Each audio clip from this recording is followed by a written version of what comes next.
Como a modo de introducción, básicamente, entre el año 78 y el año 1991, un hombre abusó, quitó la vida, desmembró a 17 hombres y adolescentes.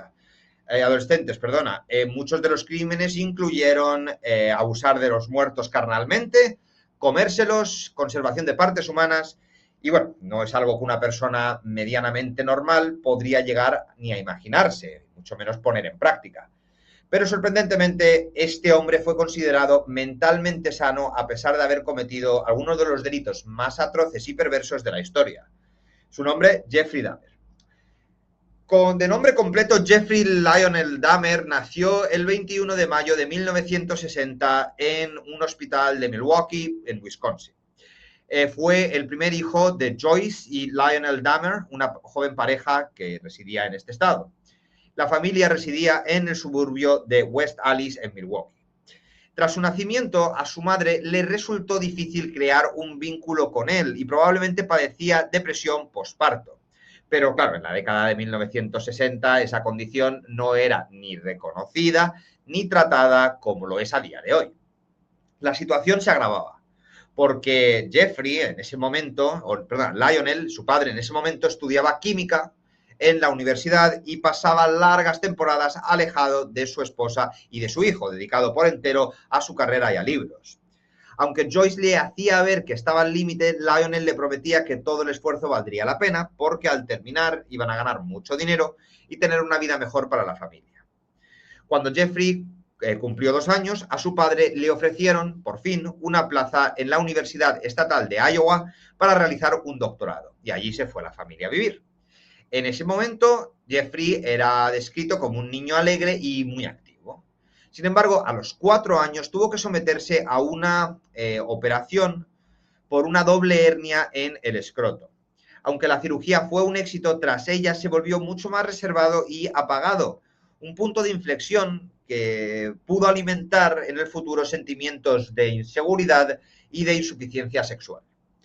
Los problemas familiares, además, no estaban de su lado, o sea, no ayudaban.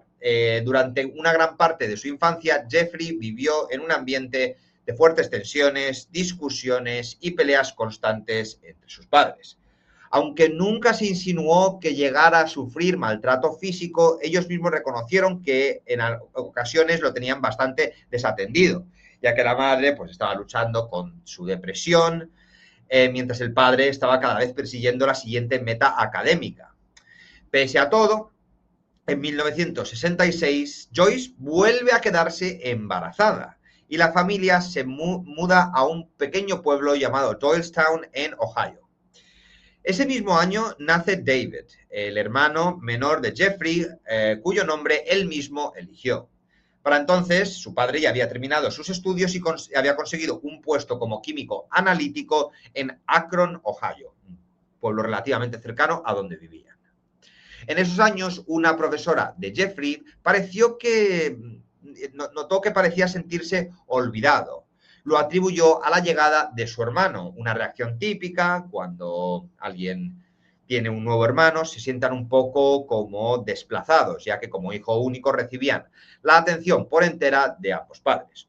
Sin embargo, para Jeffrey era algo más profundo. Incluso su padre se preocupaba de lo tímido, retraído y temeroso que era ante personas que no conocía. La situación empeoró bastante cuando, tras un breve periodo de calma después del nacimiento de David, la relación volátil de Lionel y Joyce volvió a estallar, hasta el punto en el que ya ni siquiera dormían en habitaciones, en la misma habitación. O sea, empezaron a dormir en habitaciones separadas. Como decimos, a estas alturas, Jeffrey ya mostraba signos preocupantes. Cada vez se volvía más solitario, apático y extrañamente fascinado por animales muertos. Esta fijación había comenzado a los 4 años, cuando observó a su padre sacar restos de animales de un hueco bajo la casa y echar los huesos en un cubo. Jeffrey quedó totalmente hipnotizado con lo que hacía su padre y por el sonido de los huesos golpeando el fondo. Con el tiempo, ese interés se transformó en una curiosidad obsesiva por los cadáveres de animales. No los quería matar, ni abrirlos, ni examinarlos, ni entender cómo estaban formados. Lo que le gustaba era ese sonido de los huesos, ¿no? Ese claqueteo. En vez de alarmarse, su padre lo animó, pensando que venía de un interés científico. Con sus conocimientos de química, le enseñó a blanquear y preservar huesos de forma segura. Claro, que el padre no esperaba lo que iba a hacer después con los animales Jeffrey. Otro episodio inquietante ocurrió cuando tenía 7 años. Capturó un cubo lleno de renacuajos como regalo para su profesora favorita. Ella lo agradeció, pero después se lo dio a otro alumno amigo suyo. Jeffrey esto se lo tomó como un rechazo.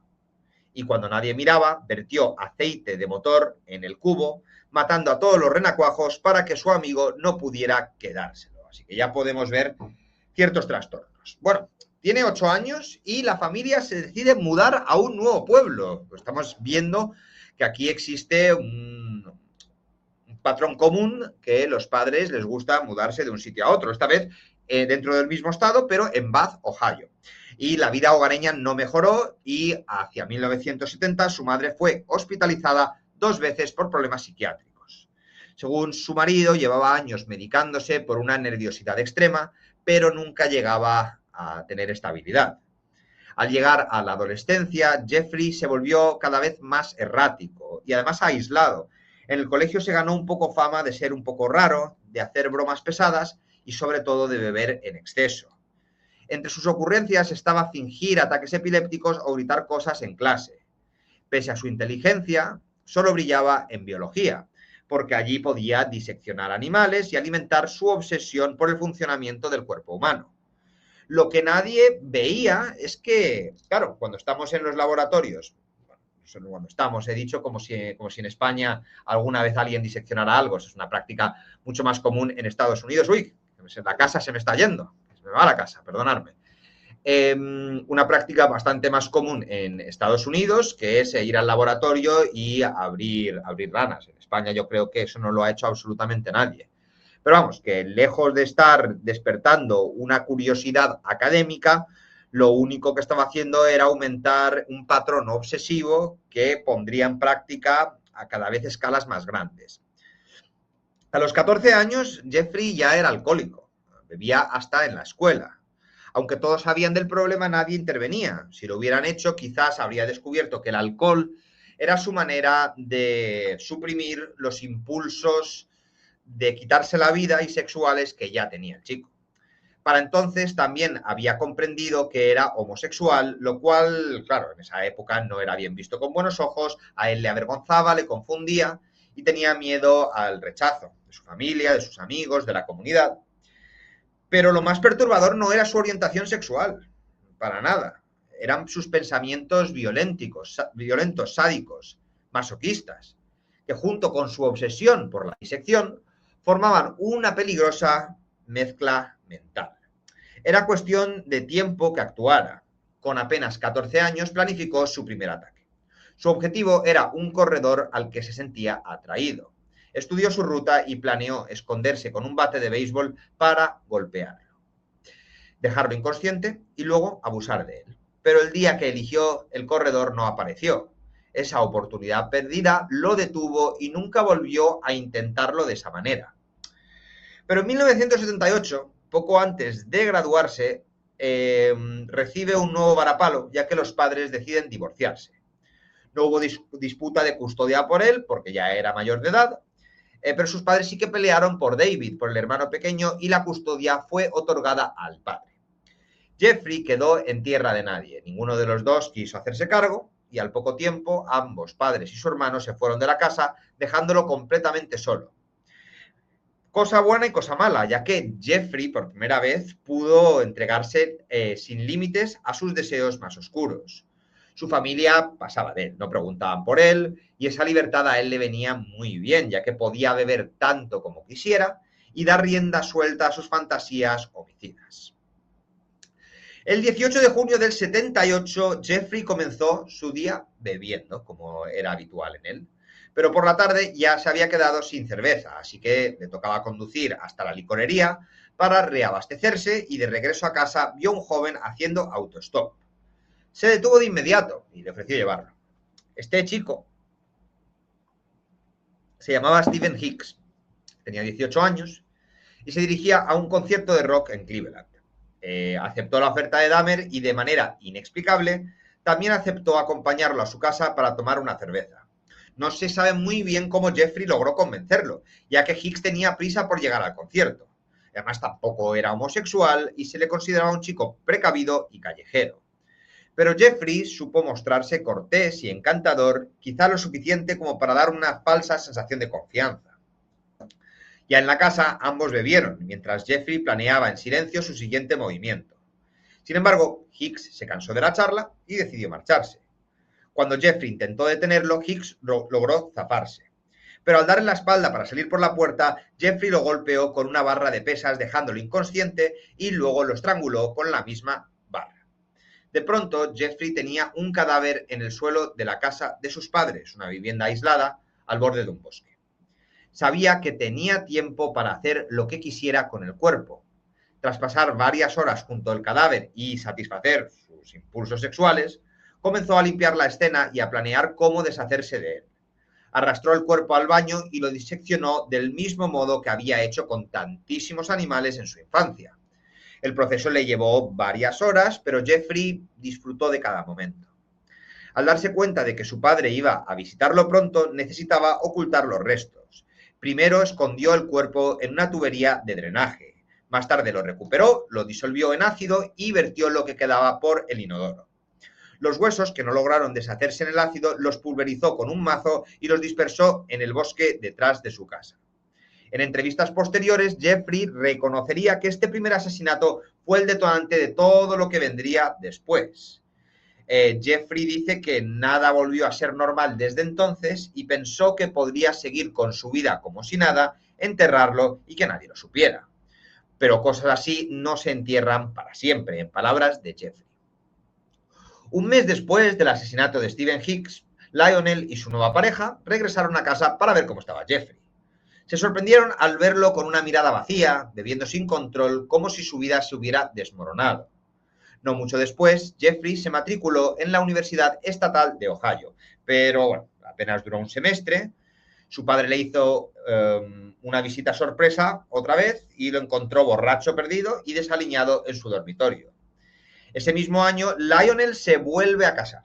Cada vez más desesperado por la conducta de su hijo, se niega a seguir financiando su vida de excesos con el alcohol. Y tras varias discusiones en 1979, Jeffrey se alistó en el ejército de los Estados Unidos, donde recibió entrenamiento como especialista médico. Al principio, su expediente militar era buenísimo. Aunque era reservado, se llevaba bien con sus compañeros. Pero tras ser trasladado a Alemania Occidental, a una región llamada Baumholder, sus demonios reaparecieron, ya que volvió a beber en exceso. Y años más tarde, 2 soldados los acusarían de haber abusado de ellos durante el servicio. Uno afirmó que Jeffrey lo había agredido de manera física y de manera íntima de forma repetida durante 17 meses. Otro declaró que Dahmer lo había drogado y abusado del interior de un vehículo blindado en 1979. Su carrera militar fue breve. En 1981 su consumo de alcohol y bajo rendimiento eran tan graves que fue declarado no apto para el servicio. Fue dado de baja, aunque sorprendentemente con una baja honorable, ya que sus superiores consideraron que sus problemas no tendrían repercusiones en la vida civil. Jeffrey, en cambio, había tocado fondo. Avergonzado de contactar con sus padres, usó su billete de salida para viajar a Miami Beach, Florida. Allí estuvo trabajando en una charcutería y alquiló una habitación en un motel cercano, pero el problema es que se lo gastaba casi todo en alcohol. Pronto fue desalojado por falta de pago y terminó durmiendo en la playa. Al cabo de unos días llamó a su padre para pedir volver a Ohio. Regresó a casa de Lionel y su nueva esposa no parecía estar muy contenta con el tema, ya que apenas 2 semanas fue arrestado por ebriedad y por desórdenes públicos. Lionel, incapaz de manejar la situación, decidió mandarle a vivir pues, con la abuela. Al principio, la convivencia de Jeffrey con su abuela en West Allis parecía ideal. Era el nieto perfecto. Acompañaba a la iglesia, hacía las tareas del hogar y buscaba trabajo con empeño. A comienzo de 1982 consiguió empleo como flebotomista en el Milwaukee Blood Plasma Center, donde trabajó 10 meses antes de ser despedido. Pero poco antes de perder este empleo, Jeffrey fue arrestado por exhibicionismo, ya que se bajó los pantalones frente a mujeres y niños en el parque y fue declarado culpable. Y chicos, en esa época le pusieron una multa de $50 más las costas judiciales. Así que estuvo 2 años sin empleo viviendo del dinero que le daba su abuela. En 1985 consiguió un puesto como mezclador en la ambrosía de Chocolate Factory de Milwaukee. Para entonces, Jeffrey ya frecuentaba bares y saunas gay. Aunque resistía sus impulsos homicidas, fue expulsado de un local tras denuncias de que en al menos 4 ocasiones había drogado a hombres en cabinas privadas. Una de las víctimas incluso estuvo hospitalizada durante una semana. Ninguno de los casos prosperó en los tribunales. Más tarde, Jeffrey consideraría que drogaba a sus parejas personales, confesaría, diría porque le frustraba que se movieran durante el acto. Prefería tener control total, incluso si eso significaba dejarlos inconscientes. En esa misma época, antes de volver a matar, Jeffrey consideró profanar la tumba de un chico de 18 años recién enterrado en Milwaukee. Fue al cementerio con la intención de desenterrar el cadáver, pero abandonó el plan exhausto tras un rato de cavar.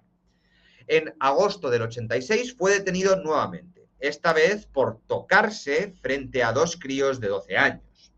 Primero admitió el cargo, pero luego cambió su versión y alegó que solo estaba orinando. Aún así, fue condenado por alteración del orden público y sentenciado a 1 año de libertad condicional, además de asistir a terapia. Pese a esto, en septiembre del 87, tras 9 años de pausa del asesinato de Stephen Hicks, Dahmer volvió a matar. Voy saludando a los que hayáis llegado al chat, que estoy aquí inmiscuido en la historia, pero luego ya podemos ir comentando, si os parece. Esa noche, la del septiembre del 87, conoció en un bar gay de Milwaukee a un chico de 25 años llamado Steve Tuomi. Pasaron la noche en el Hotel Ambassador, donde Jeffrey había alquilado una habitación. Según sus propias palabras, la intención no era matarlo, solo quería drogarlo y abusar de él. Y además mientras éste estuviera inconsciente. Sin embargo, a la mañana siguiente se despertó y encontró a Tuomi muerto, con el pecho aplastado, cubierto de moretones y sangrando por la boca. Jeffrey tenía los nudillos amoratados, pero dijo no recordar absolutamente nada de la agresión. Entró en pánico, no tanto por la vida que había arrebatado, sino cómo se iba a deshacer del cuerpo, ya que esta vez no estaba en su casa, estaba en un hotel. Colocó el cartel de no molestar en la puerta del hotel. Salió a comprar una maleta grande y regresó antes de que apareciera la rigidez cadavérica. Metió el cuerpo dentro, pidió un taxi y con la ayuda del propio conductor trasladó la maleta hasta la casa de su abuela. Allí tuvo el cadáver en el sótano hasta que su abuela se durmió. Luego volvió a abusar del cuerpo, lo diseccionó y lo desmembró. Tiró la carne en bolsas de basura, pulverizó los huesos con un martillo y los tiró al inodoro. Conservó la cabeza y los genitales, que blanqueó para preservarlos y guardó en una caja cerrada en su armario. Pero después de 2 semanas el cráneo se volvió quebradizo y lo acabó destruyendo. Su abuela no sospechaba nada, pero Lionel, su padre, empezó a preocuparse porque el comportamiento de Jeffrey era realmente raro y en una visita descubrió una caja cerrada en la habitación de su hijo. Dijo que quería abrirla, pero Jeffrey se negó y logró desviar su atención.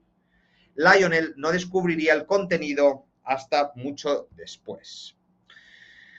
El asesinato de Tuomi, lejos de frenar los impulsos que este hombre ya tenía, los acrecentó, y sobre todo el deseo de matar más que de abusar. En noviembre de 1987, apenas 2 meses después, conoció a James Dockstader, un chico nativo americano de 14 años que se prostituía cerca de un bar gay. Jeffrey lo convenció de ir a casa de su abuela a cambio de $50 por solamente posar desnudo. Allí lo drogó, abusó de él y lo estranguló. El cadáver permaneció 1 semana en el sótano antes de que Jeffrey lo desmembrara, arrojara sus restos a la basura y triturara su cráneo después de hervirlo. Su siguiente víctima fue Richard Guerrero, de 22 años, a quien conoció el 24 de marzo del 88, fuera del bar Phoenix. Lo convenció con $50 para pasar la noche en casa de su abuela. Una vez allí, lo drogó, lo estranguló con una correa de cuero. Después de abusar del cadáver, lo desmembró en menos de 24 horas, guardó la cabeza y tiró el resto en bolsas por el inodoro. Solo un mes después, en abril del 88, su cadena de asesinatos estuvo a punto de terminar, ya que una noche llevó a un hombre llamado Roland Flowers a casa de su abuela. Como siempre, planeaba matarlo tras drogarlo. Pero el problema es que esta vez la abuela estaba despierta y escuchó entrar acompañado. Le recordó que no podía recibir visitas de madrugada. Sorprendido, Jeffrey dudó. O mataba a Flowers o lo dejaba marchar. Además, el hombre estaba drogado y débil. Así que Dahmer finalmente le cogió un taxi y lo envió al hospital. Este no se quedó callado. Este denunció la agresión, pero por su estado de intoxicación, su testimonio no fue tomado en serio. Y la policía lo atribuyó un poco a una riña doméstica. Además, hay que tener en cuenta la homofobia latente que existía en esta época, en la que las relaciones homosexuales directamente serían completamente descartadas y no lo tomaron en serio, pudiendo haber salvado muchas vidas, como vamos a ver después. De todas maneras, para la abuela ya era suficiente, ya que estaba harta de los olores, de la suciedad y del ir y venir de jóvenes. Le dijo que se tenía que marchar ya. Y en septiembre del 88, Jeffrey se mudó a un apartamento cerca de la fábrica de chocolate, en el 808 North, la calle 24. Allí podría vivir sin supervisión y sin que nadie lo detuviera. Tras mudarse a su nuevo apartamento, en el 88, Jeffrey no tardó en volver a cazar. Apenas una noche después de instalarse, atrajo a un chico de 13 años con la promesa de $50 para posar desnudo. El muchacho bebió un trago que Jeffrey había adulterado, se sintió enfermo y huyó. Sus padres lo llevaron al hospital, donde le hicieron un lavado de estómago. Los médicos avisaron a la policía y al día siguiente Dahmer fue arrestado. En enero del 89 fue declarado culpable de agresión sexual en segundo grado y de inducir a un menor a actos inmorales. La sentencia se retrasó hasta mayo y, mientras tanto, Jeffrey volvió a vivir con su abuela bajo la condición de dejar de beber y de traer hombres a casa. No cumplió ni una ni otra. En marzo del 89 conoció a Anthony Sears, un joven modelo en ciernes de 24 años. Como en ocasiones anteriores, lo llevó a casa de su abuela, donde mantuvieron relaciones sexuales, lo drogó y finalmente lo estranguló. A la mañana siguiente se deshizo del cuerpo en la bañera, decapitándolo, retirando la carne y pulverizando los huesos. Pero esta vez fue diferente. Jeffrey confesó después que encontró a Sears especialmente atractivo y decidió conservar partes de él. Preservó la cabeza y los genitales en acetona y los escondió en su taquilla de trabajo en la fábrica de chocolate. 2 meses después del crimen, en mayo del 89, Jeffrey recibió la sentencia. 5 años de libertad condicional y 1 año en un centro de reclusión. El acuerdo judicial le permitió mantener su empleo, ya que tenía un permiso de trabajo diurno. También fue inscrito en el registro de delincuentes sexuales. Durante esta temporada, cada día salía a trabajar y regresaba a dormir a la cárcel.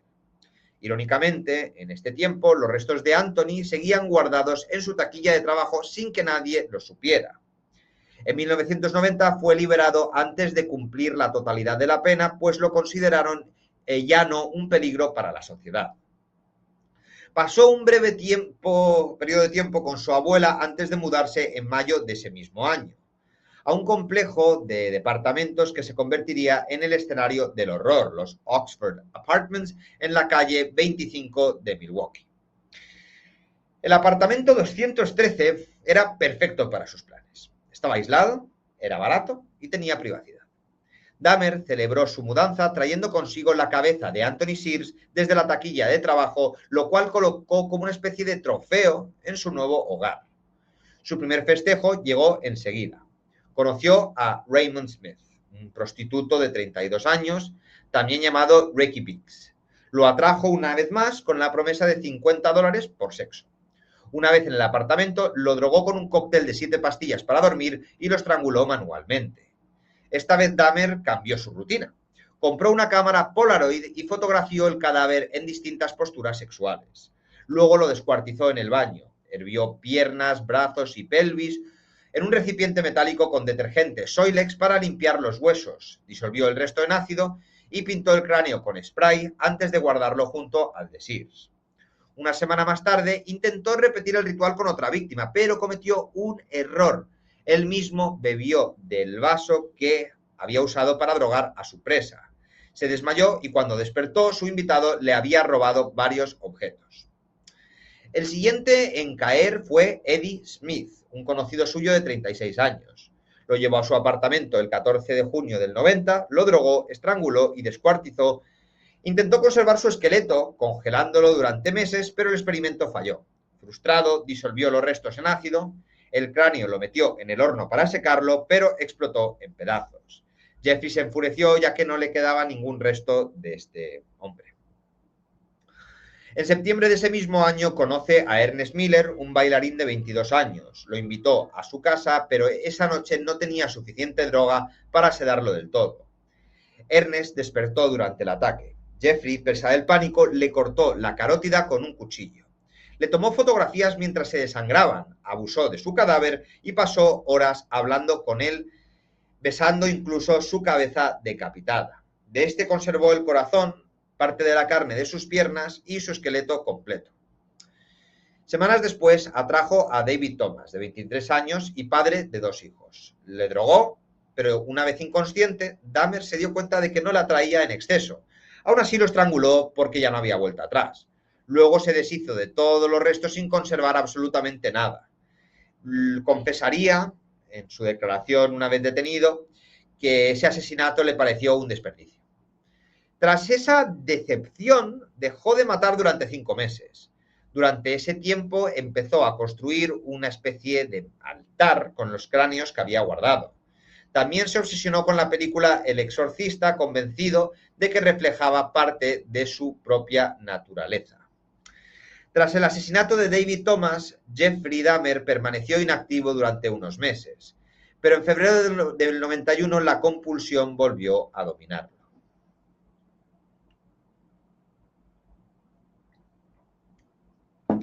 Su siguiente víctima fue Curtis Strutter, un joven de 19 años. Lo convenció con dinero para posar desnudo y lo llevó al apartamento 213. Allí lo drogó, abusó de él y lo estranguló. Como ya era costumbre, lo desmembró y lo guardó la cabeza en el refrigerador. Con su siguiente víctima, Dahmer decidió llevar su obsesión un paso más allá. Siempre había fantaseado con tener un compañero sexual totalmente sumiso y sin voluntad. Hasta entonces los mataba porque se movía demasiado. Ahora quería lo contrario, una especie de zombie que permaneciera vivo, pero bajo control absoluto. Así, el 7 de abril del 91, conoce a un chico de 19 años llamado Errol Lindsey. Lo drogó y en vez de matarlo de inmediato, lo perforó el cráneo y le inyectó ácido muriático en el cerebro. El experimento falló. Errol despertó con un dolor de cabeza insoportable y se quejó. Jeffrey volvió a sedarlo y esta vez lo estranguló. Decapitó el cuerpo, guardó el cráneo y trató de conservar la piel poniéndola en agua fría, aunque terminó deshaciéndose de ella cuando se volvió quebradiza. Para entonces, los vecinos del edificio Oxford ya se quejaban del mal olor que salía del apartamento, además de muchos ruidos extraños.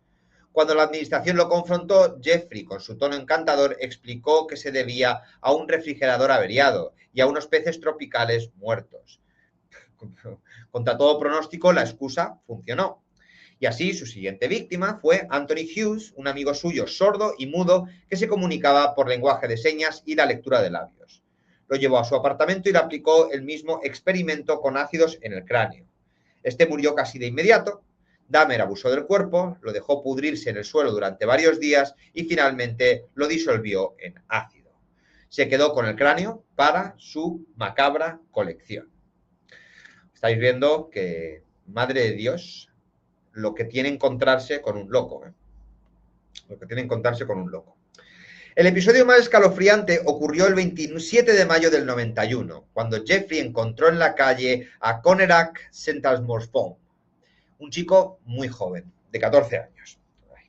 El destino además fue cruel, era hermano de otro adolescente al que Dahmer ya había drogado y abusado justamente un año antes, crimen por el que había sido condenado. Conerak, sin reconocerlo, aceptó $50 para acompañarlo a su apartamento. Allí, pues, lo drogó, lo agredió y perforó el cráneo para inyectar el ácido. El muchacho quedó inconsciente, pero no murió. Jeffrey salió a beber a un bar cercano, dejando al chico medio atontado en su casa. Horas después, Conerak logró escapar, desnudo, ensangrentado y tambaleante. 3 mujeres lo encontraron en la calle y llamaron a la policía.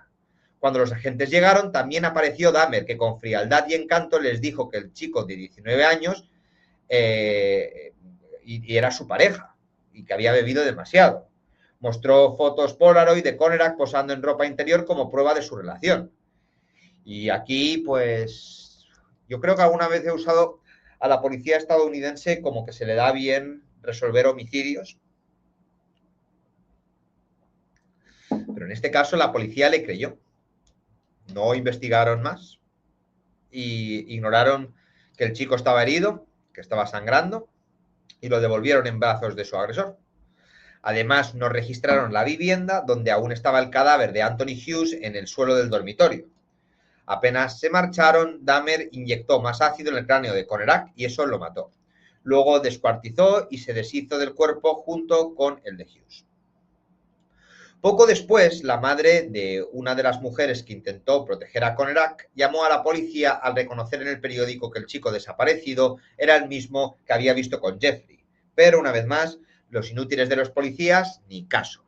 Mientras tanto, Dahmer se mostraba en apariencia como un hombre normal. Trabajaba en la fábrica de chocolate, bien vestido y educado. Sus vecinos nunca sospecharon de la magnitud de lo que escondía. Para evitar más quejas por los olores, compró un tambor de 200 litros con ácido clorhídrico, donde empezó a disolver cuerpos enteros. También decidió ampliar su territorio de caza. En lugar de limitarse a Milwaukee, viajó en Chicago en autobús Greyhound.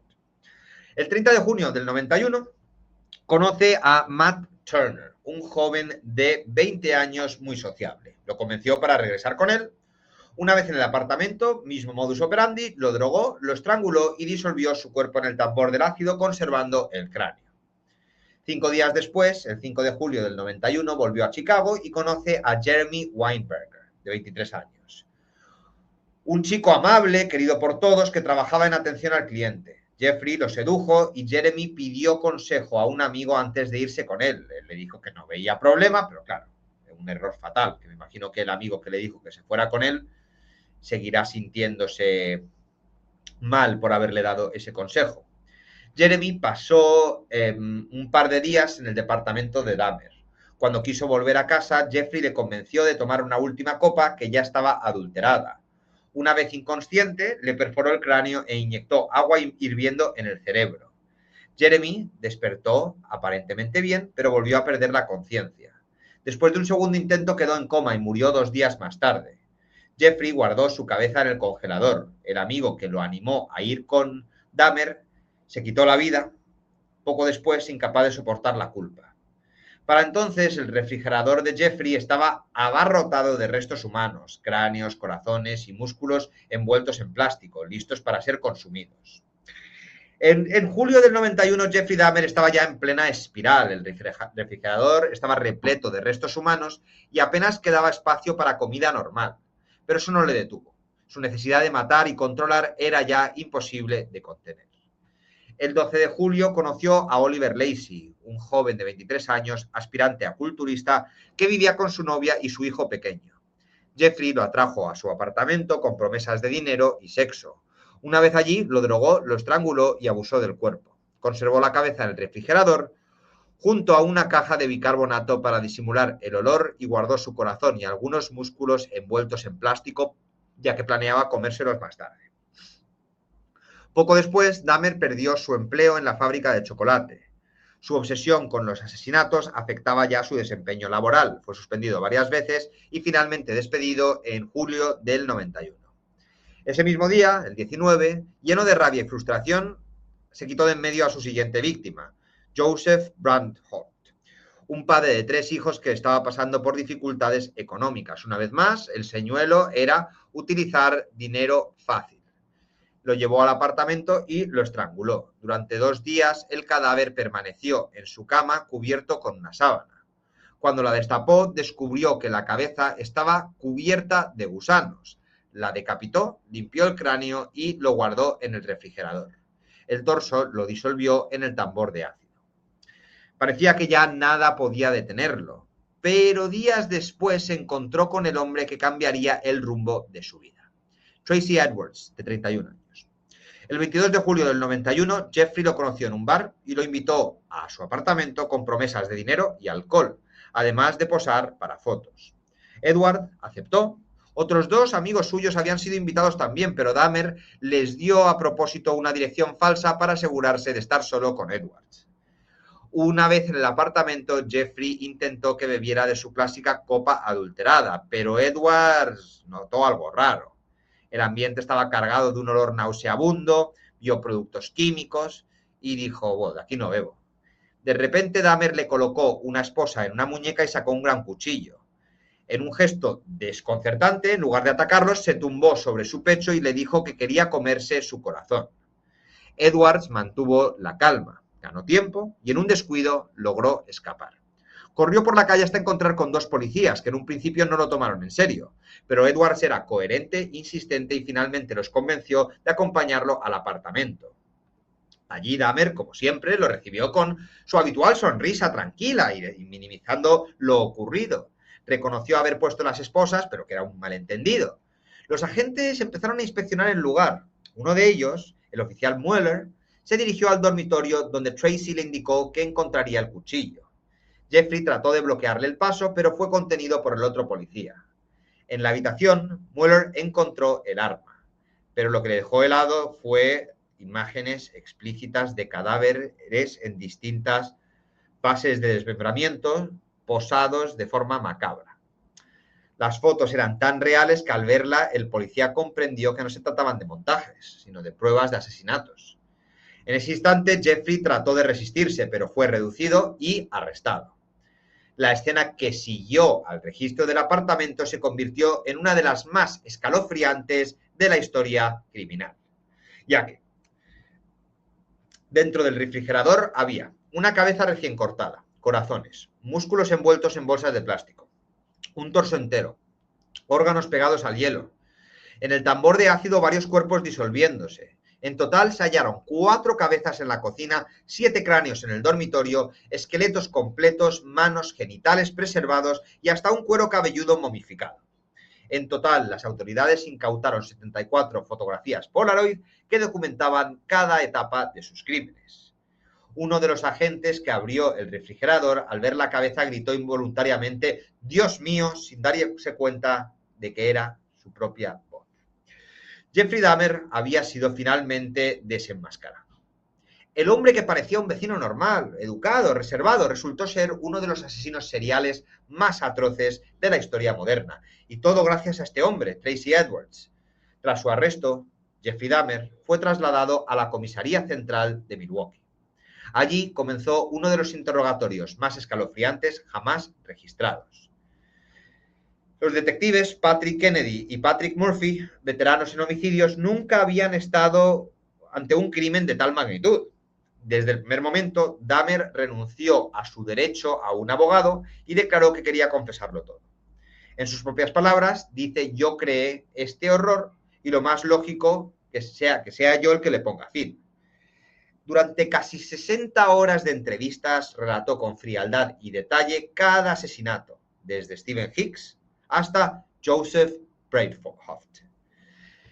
Describió cómo seducía, drogaba y asesinaba a sus víctimas. Admitió necrofilia y canibalismo sin mostrar emociones. Contó cómo posaba los cuerpos, cómo desangraba los torsos, en la bañera, cómo disolvía la carne en el ácido o la pulverizaba con martillos y cómo preservaba cráneos y esqueletos con técnicas que había aprendido de su propio padre cuando era niño. También reveló que había empezado a consumir carne humana, corazones, bíceps, músculos. Uno de los proyectos más macabros era lo que hemos mencionado antes, construir un altar en su apartamento. Un mueble negro adornado con cráneos y esqueletos, flanqueado por varas de incienso y una lámpara azul. Según él, sería un lugar de contemplación donde rendir homenaje a la belleza física de sus víctimas. Cuando los investigadores le preguntaron por qué lo hacía, Dahmer respondió que era su forma de recordarlos, de quedarse con ellos. Si no podía tenerlos vivo con él vivos, al menos podía conservar sus huesos. En total fue acusado de 15 asesinatos en Wisconsin y uno más en Ohio. La fianza se fijó en $1 millón, sin embargo no se presentaron cargos por el intento de asesinato de Tracy Edwards ni por Stephen Twomey, pues no había pruebas físicas que confirmaran esas muertes.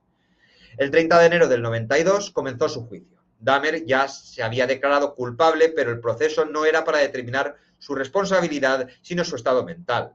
Era un enfermo mental incapaz de controlar sus actos o un asesino plenamente consciente de sus actos. La defensa, por supuesto, que presentó psiquiatras que lo diagnosticaron con trastorno límite de la personalidad, trastorno esquizotípico, necrofilia y alcoholismo. Alegaron que era esclavo de impulsos irrefrenables y que su compulsión sexual con cadáveres lo hacía insano. Sin embargo, la acusación sostuvo que Dahmer sí distinguía entre el bien y el mal. Argumentaron que sus experimentos para crear zombies era prueba de planificación, no de locura. Señalaron que no necesitaba que sus víctimas estuvieran muertas. Lo que buscaba era control absoluto, aunque para lograrlo tuviera que matar. Para ellos, Dahmer no era un enfermo mental incapaz, sino un criminal sádico y calculador. El juicio duró 2 semanas. Y el 14 de febrero del 92, la defensa pidió al jurado que lo considerara mentalmente enfermo. La fiscalía replicó que estaba cuerdo, aunque fuera depravado. Al día siguiente, el jurado se pronunció. Jeffrey Dahmer era legalmente sano, así que le tocaba prisión. El 15 de febrero del 92 fue condenado a 15 cadenas perpetuas consecutivas, haciendo un total de 957 años de prisión. Posteriormente, en Ohio, se le añadiría otra sentencia de por vida por el asesinato de Stephen Hicks. En su declaración final, Dahmer dijo: «Señoría, esto ha terminado. Nunca quise libertad. En realidad, siempre quise la muerte. Lo hice no por odio, no odiaba a nadie. Sabía que estaba enfermo o malvado o ambas cosas. Los médicos me han explicado mi enfermedad y ahora mismo siento algo de paz». Aún así, muchos de los familiares de las víctimas no creyeron en su arrepentimiento. Sus testimonios en la sala fueron desgarradores. Si tenéis corazón o ganas o un estómago fuerte, podéis escuchar alguna de las declaraciones de los familiares de alguna de sus víctimas, que son realmente descorazonadores. Yo he intentado ver uno y lo tuve que quitar. Así que, para el que lo quiera ver. En fin, tras ser sentenciado, Jeffrey Dahmer fue trasladado al Centro Correccional de Columbia, una prisión de máxima seguridad en Wisconsin. Su fama lo precedía. Todos los reclusos sabían que compartían espacio con uno de los asesinos seriales más notorios de la historia. Para las autoridades penitenciarias, Dahmer era un preso de altísimo riesgo, ya que podía ser atacado en cualquier momento. Durante su primer año de condena, lo mantuvieron en confinamiento solitario por su propia seguridad. Pasaba casi todo el tiempo completamente solo, sin contacto con otros reclusos y con interacciones mínimas con el personal. Tenía acceso a una televisión y a libros, pero la mayor parte del día se la pasaba encerrada en sus pensamientos. En 1993 se le permitió integrarse parcialmente a la población general, aunque con restricciones. Le asignaron un trabajo de limpieza en el bloque de baños de la prisión durante 2 horas al día. Él mismo aceptó el riesgo. Decía que el peligro más grande no venía de otros, sino de su propia mente. En varias ocasiones manifestó que no le importaba morir, ni lo más mínimo. Mientras tanto, intentó reconstruir su vida espiritual. En el 94 conoció al pastor Roy Radcliffe de la Iglesia de Cristo, quien lo bautizó en mayo de ese año en la piscina de la prisión. Desde entonces se reunió con él con frecuencia y hablaban a menudo sobre la muerte y el perdón. Dahmer le confesó que no sabía si vivir era seguir pecando contra Dios y que en el fondo aceptaba que merecía morir. Pero su notoriedad y sus crímenes no lo dejaban en paz. Ese mismo año, un recluso llamado Osvaldo Dorothy intentó asesinarlo con un arma improvisada, un cepillo de dientes al que había incrustado una cuchilla. Intentó cortarle el cuello, pero apenas logró hacerle algunos rasguños. Dahmer sobrevivió al ataque casi con indiferencia. En entrevistas concedidas en prisión, entre ellas una con Dateline NBC, se mostró tranquilo y reflexivo y a ojos de algunos arrepentido. Sin embargo, seguía siendo un hombre solitario y sin amigos dentro de la cárcel. La calma se terminó el 28 de noviembre del 94. Esa mañana, Dahmer fue asignado a realizar labores de limpieza en el gimnasio de la prisión junto con 2 presos más. Jesse Anderson, un asesino condenado, y Christopher Scarver, un recluso con problemas mentales que cumplía cadena perpetua. Los 3 fueron dejados sin supervisión durante 20 minutos, algo inusual en una prisión de máxima seguridad. Imaginaros si hubiera sucedido en España cómo me pondría yo. Pero es en Estados Unidos, en donde se supone que tienen control sobre los criminales, donde tienen una policía de homicidios muy eficiente, pero los dejaron solos a 3 personas de mucha peligrosidad. Así que a las 8:10 de la mañana, Dahmer fue encontrado en el suelo del baño del gimnasio con heridas mortales en la cabeza y en el rostro. Había sido atacado con una barra metálica de unos 50 centímetros y su cabeza golpeada repetidamente contra la pared. Fue llevado aún con vida al hospital, pero murió 1 hora después.